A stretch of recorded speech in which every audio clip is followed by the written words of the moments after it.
Okay guys, good morning. Ngayon ay September 27, 11:57 a.m. Kami ay magpa-brunch. Kasama si Coach. Okay mo na, Coach. Ayan. So, sama family. Pupunta kami sa bandang UBS, Paranaque. Yung pangalang restaurant is T. Ilocana. So, tayo ay magla-lunch doon. Kita-kits ulit. So, on the way tayo sa ating pupuntahan. Currently, hindi tayo sa may multinational road. Yan, medyo kanya-kanya kasi walang nagtatraffic. Pero okay naman, medyo maluwag pa ang ating kalsada.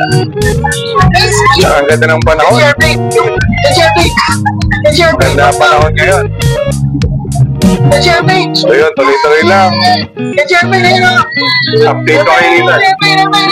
Dito na tayo ngayon sa May Ambel. Bryce Alcantara. Halo. Yan, dito pa rin tayo. Traveling sa Ambel.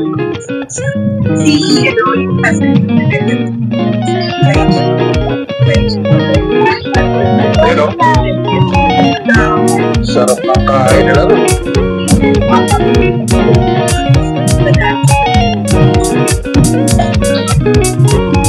May madadaanan tayo dito eh. Siguro yung mga taga-south medyo familiar dito. Lalo yung mga tito. Uy! Para tandaan niyo ba yung lugar natin? Yan o. Iba rin yung tsura. Kay Erwin, sa inyo ba to?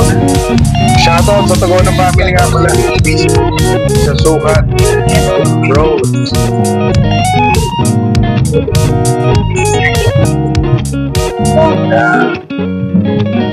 Ganda, walang traffic.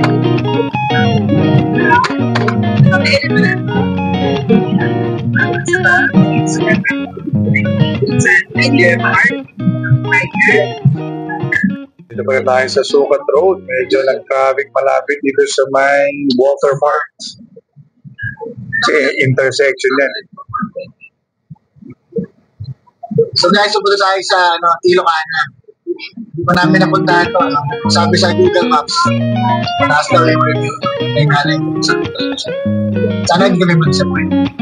Hindi naman kasi Parang gusto mong gamitin yung mic ko. May mic ba lang? Guys, yan. Try namin itong suggestion ni Google. Masarap na. Sira yun. Tawakol na. Ano siya, Ilocana. Mataas ang rating sa Google. Mukhang masarap daw yung food. So, titingnan namin. We'll check it out, guys. So, mamaya pipicture na namin. Saka bibigyan namin yung mga foods. Mga foods. Tapos yan. Update namin kayo. Tapos recommend namin. Okay. Hindi. Sorry. Sige. Kita ulit. Nabiyahe pa naman tayo. Galing travel tong family ni Coach. So, interviewin lang natin ng mabilis. Ilang araw ba kayo sa Japan? 10 days, sir. 10 days. 10 days? Sarap. Ano ba? Kamusta weather? Ako, napakainit. Grabe pa lang summer sa Japan. Mas mainit po sa Pilipinas. 30 degrees yung Lapot-lapot ba? napaka-humid. 33 degrees pero it feels like 40. Napaka-init talaga. Yung damit po, mabasang-basa ng pawis talaga. Pero enjoy naman. Enjoy kasi syempre Japan. Kahit saan ka na pumunta sa Japan, maganda tsaka masarap ang pagkain. Yan. So, Nagpunta rin ako sa probinsya doon eh. So, sa Wakayama Prefecture. Napunta rin ako sa isang lugar na pinupuntahan din para mag-snorkeling tsaka mag-dive. So, ganda. o nga pala, si Coach Bala dive instructor. So guys, baka gusto nyo mag-aral ng scuba diving, PM nyo lang si Sir Ryan. May actually, may page to eh. Tingnan natin kung bubuhayin niya. Si Chef Jacob. Doon lang yan, pero guys. Pero kinikasay. Ano talaga siya? Certified na to. Scuba instructor. Scuba instructor. So yun. Tsaka, ano ba, kailan mo tayo mag-bowling? Ba, yun yung bowling ball to pre. Anytime. So, ano pa bang pwede natin itanong kay Coach? Ano pa bang ginawa mo sa Japan? Kumain. Punta kami yun, Universal Studios. Punta kami sa Mario. Dami ring tao. Masaya pumunta doon. Enjoy kasama family. So, medyo may kamahalan lang kasi alam mo na, pagka theme parks talagang gagastos ka dyan. Pero enjoy naman yung mga bata. Yun ang importante. Yeah, syempre yun ang number one. Mag-enjoy at kasama ang family. So, lalo na yung Mario, yan. Muna yung Mario. So, mga fans ng Mario dyan, talagang dapat puntahan nyo lahat ng rides. Hindi ka namin napuntahan lahat ng rides kasi sobrang haba ng mga pila. Kasi talagang, pag di ka kumuha ng express pass, yun, titiis ka ng mga 1 oras to 2 oras sa isang pila. yan. So, mukhang ba'y balak bumalik ulit kasi parang kinulang yata sa time. 10 days ay kulang sa Japan. Hello, Kenji Poch. Yung picture. Yes, video. So yun, so mamaya, balikan namin yun pagkanda tayo sa restaurant na kakainin namin. Okay? Medyo mabigat-bigat ang traffic pa pala. Dito na kami sa may, para padyakan na to eh. Ito ang SNR. Ay, tama SNR yan. Tapos, dito, banda rito yung SSS to, di ba? Dito yung SSS. Ayan, dito kami sa may Jaka. Medyo may build up ng traffic. So, ayan, face-face mo tayo sa traffic. Yun, dahil traffic pa. Ulit, tanongin ulit natin si Coach, si Chef Jacob, kung ano ang kanyang naging inspiration ba or drive para mag-scuba diving instructor. Ayun. So, bakit nga ba scuba diving? Actually, nung una ayaw kong mag-scuba diving kasi hindi ako confident lumangoy. Tapos, diba? Oo. Naimbitahan lang ako ng isang kaibigan na itry tayo scuba diving. And sabi ko noon na pag na-try ko yung scuba diving, baka hindi ko yan tigilan kasi mahilig talaga ako sa mga isda. Ayun. So, nung na-try ko naman, ayun nga, so naging career na din. So, nag-try muna ng scuba diving, tapos nagpa-certify ako as a scuba diver hanggang sa isang araw naisip ko magastos pala yung scuba diving. Yun. Napakagastos pala. Oh. So, ginawa namin ng barkada ko, nagpa-certified kaming lahat. Bakit di tayo magtayo ng scuba diving group? Oo. Tapos, maghanap tayo ng mga gustong mag-scuba diving din. Yan. So, ganun ang ginawa namin. Kinukuha kami ng mga gustong mag-try out ng scuba diving. Oo. So, ang pangalan ng grupo namin ay Pink Turtle. Yun, Pink Turtle Dive Tours. So, dun sa ginawa namin na yun, doon ko nakilala yung asawa ko. Isipin mo yun, akala mo, hindi na ako mag-aasawa. So, bigla na lang akong nakapag-asawa dahil sa scuba diving. Bala ko talaga mag-artista lang eh. Kaso wala eh. Nasira yung showbiz career ko. Teka guys, puputol na natin interview kasi mukhang dumating tayo sa Tila Locana. Ganun katagal kami nagkukwentuhan. Sige, kita-kita ulit tayo. Video ko lang. Sino po? Yan, dito kami sa Tila Locana. Ito, pang sisig daw to. Ihaw. Tsaka dinakdakan. Ayun, napakasarap. Original na Ilocano. Naimas. Naimas, eh po. Papasok kami sa loob, tingnan namin sa loob. Thank you. Ito ang pangalan, Til Locana.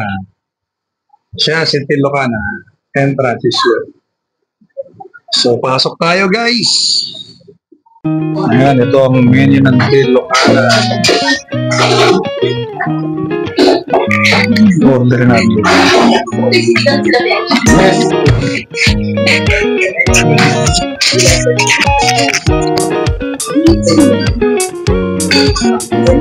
Wala lang box pero kompleto na yan.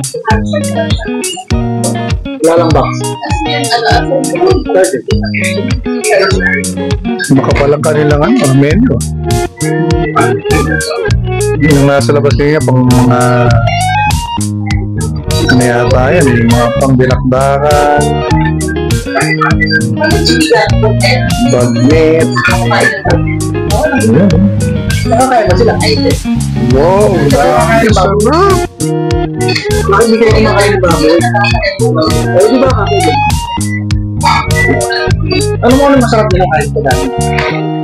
Anong masarap nila? Meron rin sila mga ano pala, mga tea, coffee. Yan. Guys, dito ngayon tayo sa UPS 5 sa Pilipinas Avenue, nasa Ilocana. Subukan natin ang mga pagkain nila. Tara, pas tayo. Yan. Pagpasok mo dito, yan, maganda lang aesthetics.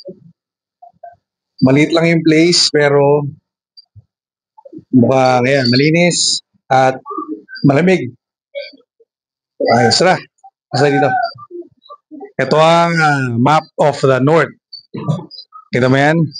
Yan ang Pugutpud Beach, Kapurawan, Lawag City, Paway, Baluarte Zoo, Cali Crisologo, Bigan, Port Ilocana, Bangi Windmill, and Patapat Bridge. Yan. So, dito sa gilid, meron silang mga guys, dito tayo ngayon sa Ilocana. So, makikita mo sa kanilang aesthetics, magandang map ng Ilocos Norte. Yan. So, madali lang tuntunin itong lugar na to. From Sukat, pasok lang yung UPS 5, Pilipinas Avenue. Tapos, actually, pagkalampas lang ng parang guardhouse, andito na siya agad. Yan. So, susubukan natin ngayon ang kanilang mga pagkain.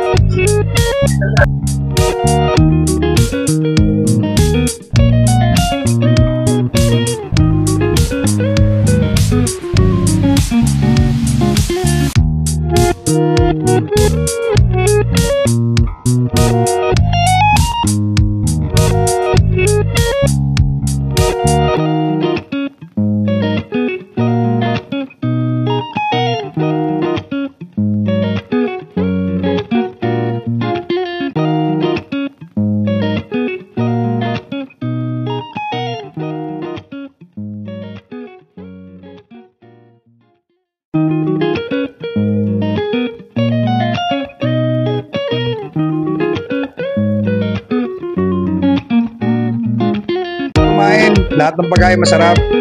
So, it's a must try pag malapit yun dito sa Parañaque, South Ilocana. Okay? Kita-kita ulit tayo.